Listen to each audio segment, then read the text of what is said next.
Kita tahu bahwa sekarang ini tren dari media sosial, Instagram, TikTok, dan lain sebagainya, itu menjadi salah satu cara orang supaya dia disukai oleh banyak orang.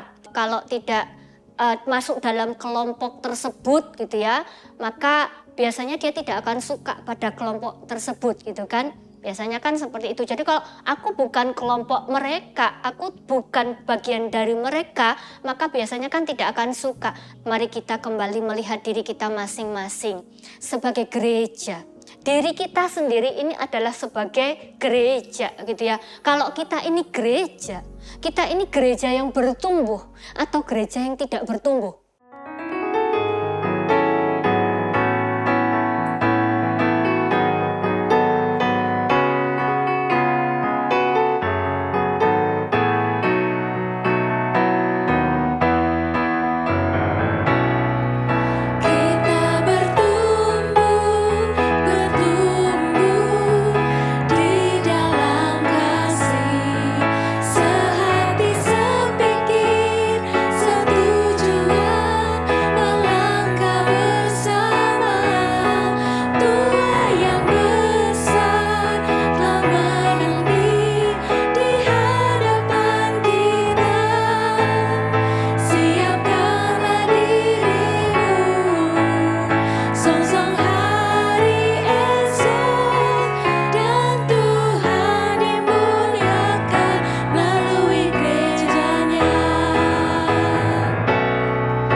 Selamat pagi sahabat Morning Grace yang dikasihi oleh Tuhan.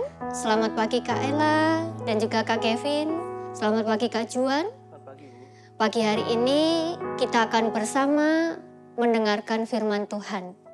Namun sebelumnya mari kita berdoa terlebih dahulu. Ya Tuhan, betapa kami bersyukur untuk pemeliharaan Tuhan di dalam kehidupan kami. Kami sungguh menyadari ketika kami boleh ada sampai dengan saat ini, semuanya hanya karena kemurahan dari Tuhan.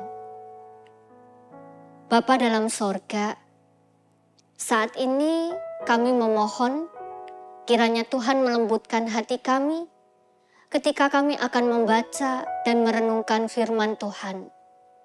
Berkatilah kami supaya kami dimampukan untuk kami tidak hanya menjadi pendengar firman-Mu yang baik, tetapi kami juga dimampukan untuk menjadi pelaku firman-Mu yang baik pula di dalam kehidupan kami setiap hari.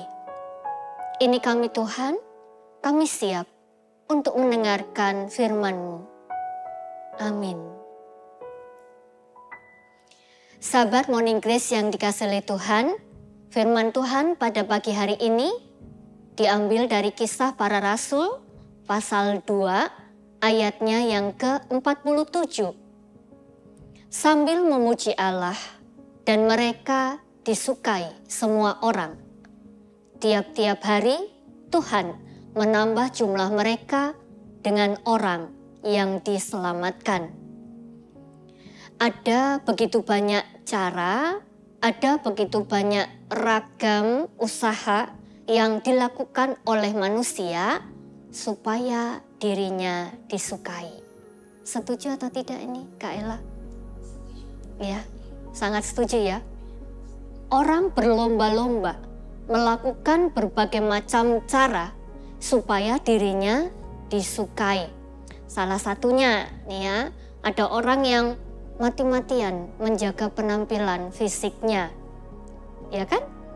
ada orang yang mungkin sebagian berusaha untuk menjadi populer dengan cara karirnya itu ya, atau mungkin melalui apa yang dikerjakannya. Kita tahu bahwa sekarang ini tren dari media sosial, Instagram, TikTok, dan lain sebagainya, itu menjadi salah satu cara orang supaya dia disukai oleh banyak orang gitu ya. Dan tidak sedikit juga orang yang kemudian bermurah hati gitu ya, bermurah hati, berbagi dengan banyak orang supaya apa? Supaya dia disukai oleh banyak orang. Dan bahkan mungkin ada orang yang senangnya itu melucu. Jadi kalau ketemu dia selalu pokoknya tertawa gitu ya. Tujuannya apa? Tujuannya supaya orang itu senang kepada dia. Kalau ada dia ketawa terus loh gitu ya. Kalau ada dia kayaknya bahagia, kayaknya masalahku tuh lupa semua gitu ya. Jadi kalau kita mau katakan ada banyak cara yang dilakukan oleh manusia supaya dirinya disukai oleh banyak orang lain di sekitarnya. Tapi sampai di sini kita perlu menyadari gitu ya. Ternyata seringkali usaha-usaha ini kemudian berujung pada kekecewaan. Gimana tuh kalau sudah nggak lucu lagi ya kan? Orang mau suka lagi sama dia gitu ya. Kan enggak gitu ya. Lalu kemudian gimana nih kalau mungkin penampilannya tidak lagi seperti dahulu gitu kan? Apakah orang akan kembali suka kepada dia? Jadi sebenarnya semua usaha, semua upaya yang dilakukan oleh manusia supaya dirinya itu disukai oleh orang lain itu berakhir pada ujung yang mengecewakan gitu ya. Ya karena apa? Karena relasi yang terjalin itu adalah relasi yang dangkal, relasi yang tidak permanen. Nah, kita mau belajar dari jemaat mula-mula gitu ya. Cerita yang berbeda itu justru terjadi di dalam kehidupan jemaat mula-mula. Di sini kita belajar dari mereka, bukan hanya satu atau dua jemaat saja yang disukai gitu ya, tetapi seluruh kelompok mereka. Nah, padahal biasanya orang itu kalau tidak masuk dalam kelompok tersebut gitu ya, maka biasanya dia tidak akan suka pada kelompok tersebut gitu kan. Biasanya kan seperti itu. Jadi kalau aku bukan kelompok mereka, aku bukan bagian dari mereka, maka biasanya kan tidak akan suka. Tetapi lihat cerita dari jemaat mula-mula itu ya, mereka disukai. Mereka disukai, jadi bukan hanya satu atau dua orang, tetapi banyak orang yang kemudian menyukai kelompok atau dalam arti ini adalah jemaat mula-mula tersebut. Nah, rahasianya apa gitu ya? Apa sih rahasianya kok sampai jemaat mula-mula ini kemudian disukai oleh banyak orang, lalu kemudian jumlah mereka bertambah dengan sedemikian rupa gitu ya? Ternyata rahasianya adalah yang pertama, hidup mereka sudah mengalami pertobatan. Itu yang pertama gitu ya. Dan pertobatan itu bukan karena usaha mereka, tetapi pertobatan itu adalah karena karunia dari Roh Kudus gitu ya. Lalu kemudian yang kedua, adanya kesatuan, adanya kesehatian di antara jemaat mula-mula. Kesehatian itulah yang kemudian membuat mereka itu mau untuk saling berbagi satu dengan yang lain, dan itulah yang mereka pelihara. Jadi bukan hanya kesatuan hati mereka, tetapi kemudian kebiasaan mereka untuk berbagi satu dengan yang lain itu juga terus dipelihara.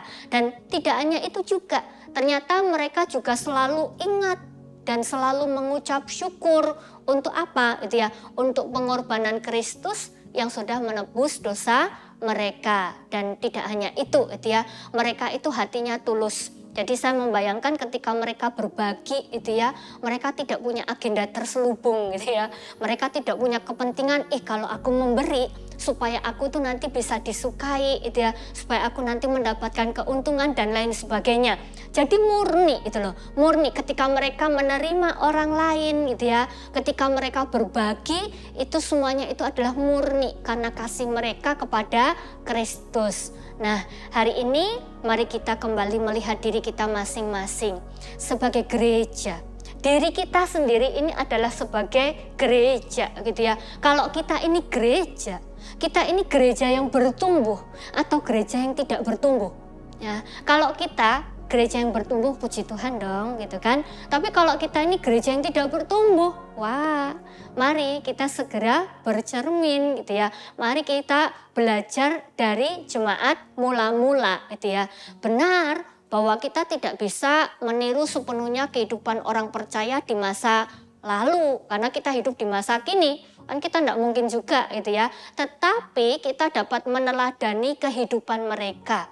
Kita dapat meneladani kebiasaan mereka, hidup di dalam kasih, hidup di dalam berbagi, hidup dalam kesehatian, hidup di dalam ketulusan. Itu yang dapat kita lakukan ya. Dan semuanya itu bisa kita lakukan kalau kita memiliki pengenalan dan juga relasi yang baik dengan Kristus. Jadi kunci dari semua yang terjadi pertumbuhan jemaat mula-mula itu karena pengenalan dan relasi mereka dengan Kristus. Jadi kalau hari ini nih gitu ya, kita mau jadi pribadi yang bertumbuh, maka kita harus kembali melihat sejauh mana sih aku mengenal dia, sejauh mana sih aku memelihara relasiku dengan dia. Ini rahasia ya. Kenapa jemaat mula-mula bertumbuh? Kak Ella pengen bertumbuh, Kak Kevin ingin bertumbuh ya. Kak Juan mau bertumbuh ya, maka yuk mari kita pelihara relasi kita dengan Tuhan. Amin. Tuhan memberkati.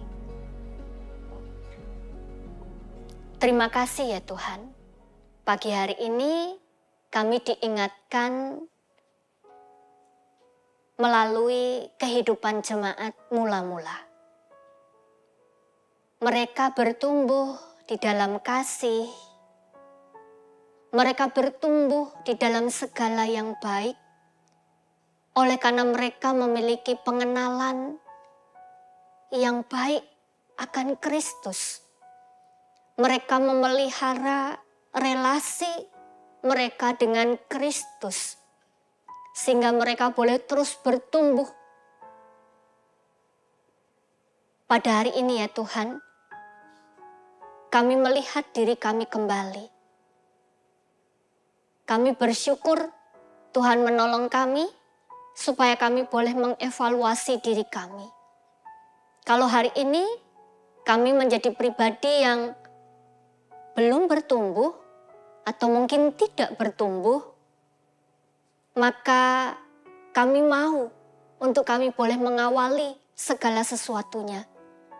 Kami mau untuk memulai relasi yang baik dengan Tuhan, supaya kami boleh bertumbuh di dalam kasih Kristus.